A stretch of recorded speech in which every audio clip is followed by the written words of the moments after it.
Hi, எல்லோருக்கும் வணக்கம். Welcome to Vijith views. அந்த வீடியோவில் நம்ம பிக் பாஸ் 8 தமிழ் பற்றின ஒரு முழு தொகுப்பு தான் டிஸ்கஸ் பண்ண போகிறோம். அது மட்டும் இல்லாமல் எங்கள் அக்கா எங்கே இருக்கீங்க எங்கள் அக்கா அப்படின்ற மாதிரி நம்மலாம் கேட்டுட்டு இருந்தோம். எங்கள் அக்காவை பார்த்தீங்கன்னா பிரியங்கா மணிமேகலை இஷ்யூக்கு ஒரு விபூதி அடிச்சுட்டு போயிருக்காங்க. ஸோ அது என்ன அப்படிங்கிறதை பற்றியும் இந்த வீடியோ நம்ம டிஸ்கஸ் பண்ண போகிறோம். ஸோ சேனலுக்கு புதுசாக இருக்கிறவங்க கண்டிப்பாக சப்ஸ்கிரைப் பண்ணிக்கோங்க, வீடியோ மறக்காமல் ஒரு லைக் பண்ணிக்கோங்க. இப்போ நம்ம வீடியோக்குள்ளே போகலாம்.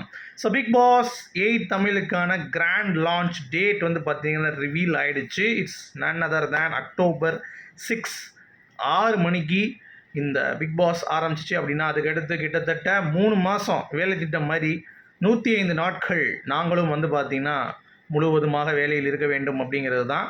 ஸோ அந்த வகையில் ஆடியன்ஸும் நிறைய பேர் சப்போர்ட்டிவ்க்கு இருப்பாங்க நம்ம கூட அப்படிங்கிறது தான். நம்ம கண்டென்ட் மிஸ் பண்ணாலும் நம்மளுடைய சப்ஸ்கிரைபர்ஸ் இந்தாங்க ப்ரோ அப்படின்ற மாதிரி நம்மளும் சில ஐடியாஸ்லாம் பிளான் பண்ணி இந்த வட்டம் வச்சுருக்கோம் அப்படிங்கிறது தான். ஸோ அதை நான் போக நான் என்னென்னு சொல்கிறேன். நம்ம சப்ஸ்கிரைபர்ஸ் நிறைய பேருக்கு அது தெரியும், சரிங்களா? ஏன்னா வாட்ஸ்அப் குரூப்பில் என்னுடைய இதில் இருக்கிறவங்களுக்கு you will know that details. So என்னென்னலாம் பண்ண போகிறோம். ஸோ இந்த வட்டம் போன வருஷம் மாதிரியே என்னென்னலாம் கண்டென்ட் எவ்வளோ சீக்கிரம் மக்கள்கிட்ட சேர்க்க போகிறோம் அப்படின்ற ஒரு பெரிய பொறுப்பும் உங்கள் கூட இருக்குது. ஸோ இது மக்களுக்கான ஒரு ஷோ அப்படின்றதுனால மக்களும் பார்த்தீங்கன்னா இதில் கலந்துக்கிட்டு நிறைய கண்டென்ட்ஸை போன வட்டம் ஜென்ரேட் பண்ணிங்க. இந்த வட்டம் இன்னும் ஜென்ரலாக நிறைய விஷயங்கள் பண்ண போகிறோம் அப்படிங்கிறதையும் நான் சொல்லிக்கிறேன். சரி, இதில் என்ன ப்ரொமோ புதுசாக இருக்கா எப்படிப்பா அப்படின்னு சொல்லி கேட்டிங்கன்னா, புதுசாக எதுவும் வரல, பழைய ப்ரொமோ தான். அதுலேயே சில விஷயங்கள் பார்த்தீங்கன்னா எக்ஸ்ட்ராவாக ஆர்டிகுலேட் பண்ணியிருக்காங்க. அதாவது ஜஸ்ட் அவர் அப்படியே வர மாதிரி அப்படியே காட்டுற மாதிரி. ஸோ டிஃப்ரெண்ட்டாக கொஞ்சம் காஸ்டியூம்ஸ்லாம் இல்லாமல் அதே காஸ்டியூம்ஸ்லேயே வேறு வேறு ஆங்கிளில் எடுத்து அதை அப்படியே ஒட்டி சூப்பராக பார்த்தீங்கன்னா பண்ணியிருக்காங்க அப்படிங்கிறது தான். சரியா? சரி, கண்டஸ்டன்ட் லிஸ்ட்டில் என்னென்ன அப்டேட் ஆகிருக்குன்னு சொல்லி கேட்டிங்கன்னா, ஜாக்குலின் அவர்கள் வராங்க அப்படின்ற மாதிரி நம்ம சொல்லியிருந்தோம் லாஸ்ட்டாக. அதுதான் அப்டேட்டட். இப்போ பார்த்தீங்கன்னா விடிவி கணேஷ் வராரு அப்படின்ற மாதிரி சொல்கிறாங்க. விகடனில் இப்போ ஆர்டிக்கல் பப்ளிஷ் ஆகிருக்கு.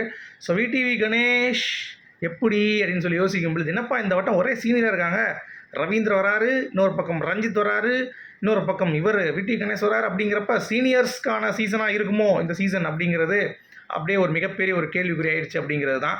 ஸோ யார் வந்தாலும் சரி, சும்மா வேறு லெவலில் தரமாக விளையாடுங்க அப்படிங்கிறத நம்ம சொல்லிக்கிறோம். அடுத்து ரொம்ப முக்கியமான ஒரு அப்டேட் பார்த்தீங்கன்னா, ஹவுஸ் இந்த பேட்டர்ன் எப்படி இருக்க போகுது, என்ன ரிலீஸ் ஆயிருக்குன்னு சொல்லி கேட்டிங்கன்னா, அந்த ஒரு சிம்பிள் போட்டு ஒன்று ரிலீஸ் ஆயிருந்துச்சுல்ல, அது நிறைய பேர் ஃபேக்குன்னு சொல்லியிருந்தோம், நானும் சொல்லியிருந்தேன். சரியா? தெலுங்கில் இருக்குன்ட்டு. ஆனால் அது தமிழ் தான்.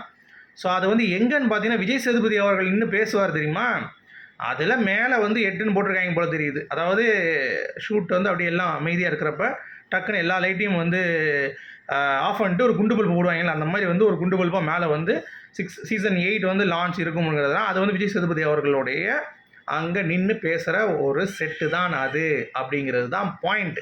அது மட்டும் இல்லாமல் இன்னொன்று நீங்கள் நல்லா கவனிக்க வேண்டிய ஒரு விஷயம் என்ன அப்படின்னா, நீங்கள் எல்லாம் யோசிச்சு பாருங்கள். இந்த வட்டம் செட்டிலேருந்து பயங்கரமாக கண்டஸ்டன்ஸ்லேருந்து எல்லா லிஸ்ட்டுமே ரொம்ப ரொம்ப செக்யூர்டாக வச்சுருக்காங்க அப்படிங்கிறது பார்க்க முடியுது. ஏன்னா எப்படியும் ஒரு 10-15 நாள் முன்னாடியே எல்லாம் போட ஆரம்பிச்சிருப்பாங்க.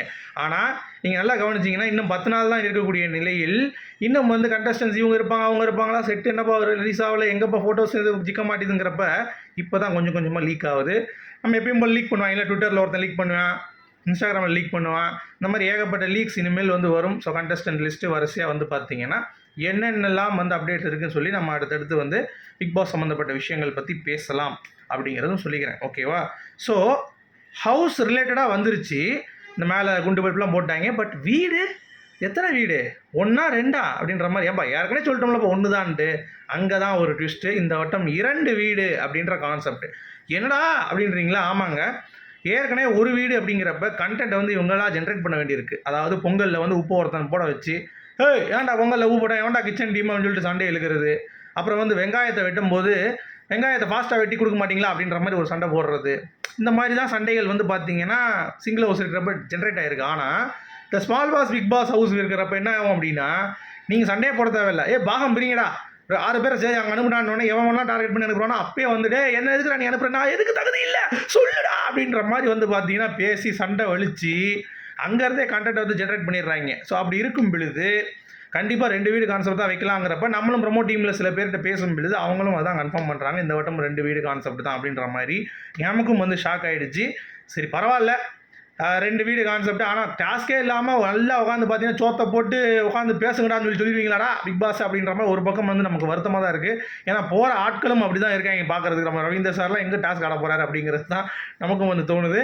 பட் என்னதான் இருந்தாலும் இந்த வட்டம் சாப்பாட்டுக்கு பஞ்சம் இருக்காது இல்லை அப்படின்ற மாதிரி போன சீசன் நல்லா வச்சு வெளுத்து வாங்கினீங்க பிக் பாஸ். நம்ம இந்த சீசன் ஏதாவது வச்சு கொடுப்பீங்களா அப்படின்ற மாதிரிலாம் வந்து பயங்கரமாக ஒரு விஷயம் இருக்குது. ஆனாலும் விஜய் சேதுபதி வந்து மக்கள் செல்வன் அப்படின்றதுனால நல்லா சாப்பிடுங்க, சாப்பிட்டதுக்கு ஏற்ற மாதிரி கண்டென்ட் கொடுங்க அப்படின்ற மாதிரி அவர் சொல்லிட்டு போயிட்டாருன்னா அடுத்தடுத்து கண்டென்ட்டை வந்து ஈஸியாக ஜென்ரேட் பண்ணுறதுக்கும் புஷ் பண்ணுறதுக்கும் ஈஸியாக இருக்கும். ஸோ இந்த 2 வீடு கான்செப்ட் அப்படின்றதுனால இன்னமும் வந்து ஈஸியாக வந்து பார்த்தீங்கன்னா நம்ம எதுவுமே பற்றி கவலைப்படவே தேவையில்லை. ஜாலியோ ஜிம்கானா அப்படின்ற மாதிரி பண்ணிட்டு போயிடலாம். அதாவது ஒரு விஷயம் நம்ம அடித்து பேசுகிறோம் அப்படின்றதை தாண்டி நம்மளாவே சண்டையை போட வச்சுருவாங்க இந்த ஸ்மால் பாஸ் பிக் பாஸ் வந்து இருந்துச்சு அப்படின்னா. ஸோ இந்த ஸ்மால் பாஸ் பிக் பாஸ் இருக்க போதா, இல்லை வேறு மாதிரி 2 வீடு இருக்க போதா, இல்லை புது கான்செப்ட் ஏதாவது நுழைக்க போகிறாங்களா 2 வீடில், ஸோ எப்படி அப்படிங்கிறத அது நம்ம ப்ரொமோ பார்க்கப்ப அடுத்தடுத்து என்னென்னலாம் வந்து விஜய் சேதுபதி அவர்கள் சொல்கிறாரோ அதை வைத்து தான் நம்ம வந்து பார்க்க முடியும் அப்படிங்கிறது தான் ஒரு யதார்த்தமான உண்மை. ஓகேவா? அடுத்து நீங்கள் நல்லா கவனிச்சிங்கன்னா பிக் பாஸ் 18 சல்மான் கான், அதுவும் அது அன்றைக்கி தான் launch October 6. Bigg Boss 8 Vijay Sethupathi அவரும் வந்து அன்றைக்கி தான் இறங்குறாரு. ஸோ சல்மான் கான் அங்கிட்டு பின்னி வெளுத்து வாங்குறப்ப இங்கே விஜய் சேதுபதி வந்து இன்றைக்கி என்ன சமையல் அப்படின்ற மாதிரி பண்ணிட்டு இருந்தாங்க. ஏய் ஓடா அப்படின்ற மாதிரி வந்து அடிச்சிருவாங்க. அதனால் விஜய் சேதுபதி கொஞ்சம் விக்ரம் விஜய் சேதுபதி மாதிரி கண்ணில் அப்படியே கண்ணாடியை உடச்சி விட்டு ஏதாவது வந்து பண்ணுவாரா அப்படிங்கிறத நம்ம வந்து பொறுத்து இருந்தால் பார்க்கணும். அடுத்து எங்கள் அக்கா ஒருத்தி இருக்கா, அவளை கூப்பிட்டா என்னென்ன ஆகும் தெரியுமா அப்படின்ற மாதிரி பிரியங்கா மணிமேகலை இஷ்யூவில் இப்போ பீக்குக்கு போயிருக்கு அப்படிங்கிறது தான்.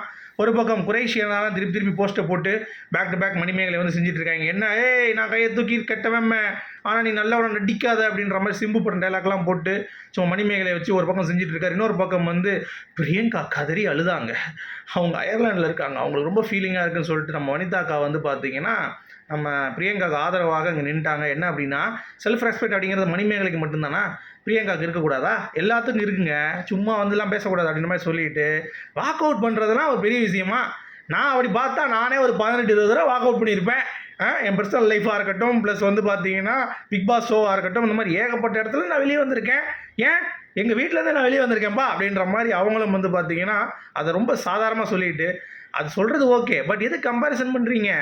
நீங்கள் வெளியே வந்துட்டீங்க, வெளியே வந்துட்டு சும்மா இருக்கணும், அதை விட்டு நான் வந்து இப்படி இருக்கேன் எனக்கு காரணம் இது அப்படின்ற மாதிரி சொல்லிட்டு இருக்காங்கன்றாங்க. ஏக்கா இந்த விஷயமே உங்களுக்கு தெரியலையேக்கா. அதாவது இது நார்மலைஸ் பண்ணாதீங்க, இது சரியா? இது வந்து எல்லா இடங்களிலும் வந்து நடந்துகிட்டு இருக்கு. ஒரு பெரிய பருப்பு உள்ள ஒரு நாள் உட்காந்துக்கிட்டு நான் தான் பெரிய பருப்பு அப்படின்ற மாதிரி பேசிட்டு வேறு எவனும் வந்து இதுவே பண்ணக்கூடாது, நான் தான் அந்த இடத்துல இருக்கணும் அப்படின்ற மாதிரி வந்து பார்த்தீங்கன்னா பயங்கரமாக வந்து பேசிக்கிட்டு இருந்தாலும் பரவாயில்ல. ஆனாலும் சக ஒரு போட்டியாளருக்கோ இல்லை சக ஒரு ஆங்கருக்கோ மரியாதை அப்படிங்கிறது கொடுக்கணும்ல. நீங்கள் அது கூட கொடுக்கல அப்படின்னா ஓகே, நீங்கள் பெரிய ஆளாக இருந்துருக்கோங்க, அது பிரச்சனை கிடையாது சரி. ஆனால் ஒரு ஆங்கராக ஒருத்தவங்க வரும்போது அவங்க வேலையை பார்க்க வரணும்ல, அவங்கள கேவலப்படுத்தக்கூடாது. அட்லீஸ்ட் வேலையை பார்க்க வரலனா கூட நீ எல்லாம் ஒரு ஆங்கரா, நீ எல்லாம் ஒரு ஆங்கரான்னு சொல்லி எத்தனை தடவை பேசிகிட்டு இருப்பீங்க. அதனால தான் அந்த பொண்ணு அப்படி வந்து முடிவு எடுத்திருக்கு. அதை நார்மலைஸ் பண்ணாங்க தயவு செஞ்சு எல்லாத்துக்கும் வந்து இதுக்குன்ட்டு. ஆனால் அதில் ஒரு பாயிண்ட் சொன்னாங்க, பிரியங்காவுக்கு வந்து அவங்க ஃபேமிலி சைடில் வந்து பயங்கரமாக போட்டு நொறுக்கிட்டு இருக்காங்கன்னு சொல்லிட்டு. அதெல்லாம் நம்ம பண்ணவே கிடையாது. அது பண்ணவங்களுக்கு நம்ம ஏற்கனவே பதிலடி கொடுத்துட்டோம். ஏன்னா கேரக்டர் அசாசினேஷன் அப்படிங்கிறது வேண்டாம், அவங்க ஃபேமிலிஸை பற்றியும் வந்து தாக்க வேண்டாம் அப்படிங்கிறத நம்ம பேசியாச்சு. மணிமேகலை அவர்களும் வீடியோ போட்டாங்க, இந்த மாதிரி எப்பா பேசாதீங்கப்பா, கேரக்டர் அசாசினேட் பண்ணாதீங்க, அது நமக்கு வந்து தேவையில்லாத விஷயம் அப்படின்ற மாதிரி சரியா. என்னமோ இவங்க என்னமோ மணிமேகலை தான் ப்ரமோட் பண்ணி விட்ட மாதிரியும், மணிமேகலை தான் பிரியங்கா வந்து அடிங்கிறா 4 பேர் செல்பாடிங்கன்னு சொன்ன மாதிரியும் அப்படிலாம் வந்து கிடையவே கிடையாதுங்க. அவங்க போஸ்ட்டை போட்டு போயிட்டாங்க. நம்ம மக்கள் வந்து இந்த மாதிரி ஒரு ஒரு கனெக்ட் பண்ணுவாங்கல்ல இன்டர்னலில், அந்த மாதிரி வந்து பார்த்தீங்கன்னா கனெக்ட் ஆகி மணிமேகலை சப்போர்ட்டாக போடுறேன்ற பேரில் நிறைய பேர் பிரியங்காவுக்கு அகெயின்ஸ்டாக போட்டாங்க. அவ்வளோதான் மேட்ரு.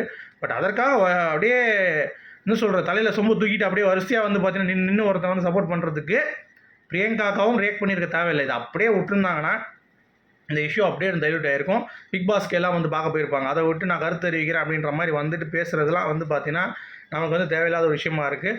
அப்புறம் மணிமேகலைக்கு வந்து கண்டிச்சாங்க. அதாவது எப்படி நீ சொல்லலாம், ஒரு பொம்பளையை வந்து வெளியே வந்துட்டா வீட்டிலேருந்து அவங்க புருஷன் கூட வாழல, அவளுக்கு வந்து இது பண்ண முடியாதுன்னு சொல்லி எப்படி சொல்லலாம்? நீங்கள் அப்படி ஒருத்தனை நான் செருப்பால் மட்டும் இல்லை எதை கொண்டுனாலும் நான் அடிப்பேன் அப்படின்ற மாதிரி வனிதா வந்து ரொம்ப ஆங்கிரியாக வந்து பேசியிருந்தாங்க. அதெல்லாம் கரெக்டான பாயிண்ட்டு தான், அதில் எந்த ஒரு மாற்று கருத்தும் இல்லை. ஆனால் என்ன பிரச்சனைனாக்கா மணிமேகலை அவங்களுடைய டாமினன்ட் கேரக்டரை தான் வந்து எக்ஸ்போஸ் பண்ணாங்களே தவிர அவங்களுடைய ஃபேமிலியோ இல்லை அவங்களுடைய பர்சனல் லைஃப்பையோ எக்ஸ்போஸ் பண்ணலை. அதற்கு அவங்களும் வந்து கிளாரிட்டி வீடியோ வந்து கொடுத்துட்டாங்க.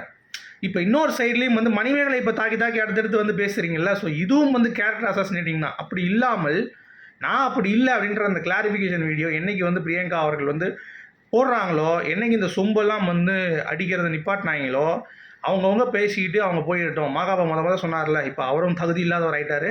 நான் சொல்கிறேன், அவங்களுக்குள்ளே பேசிக்கிட்டோம் இதை அப்படிங்கிறது தான் கரெக்டான ஒரு பாயிண்ட். மற்றபடி நம்ம வந்து எதுவும் வந்து பேசாமல் இவங்க பக்கம் தப்பு இருக்குது, இவங்க பக்கம் நியாயம் இருக்காருலாம் வந்து கிடையவே கிடையாது. Priyanka is a good anchor, அதில் எந்த ஒரு மாற்று கருத்தும் இல்லை. ஆனால் பனிமேகலையும் ஆங்கருக்கு அவமதிக்கப்பட்டவங்க அந்த ஷோவில் அப்படிங்கிறதும் உண்மை அப்படின்றத சொல்லிட்டு இந்த வீடியோ நான் முடிக்கிறேன். உங்களுடைய கருத்துக்கள் சொல்லுங்கள். மீண்டும் சந்திப்போம். Good bye.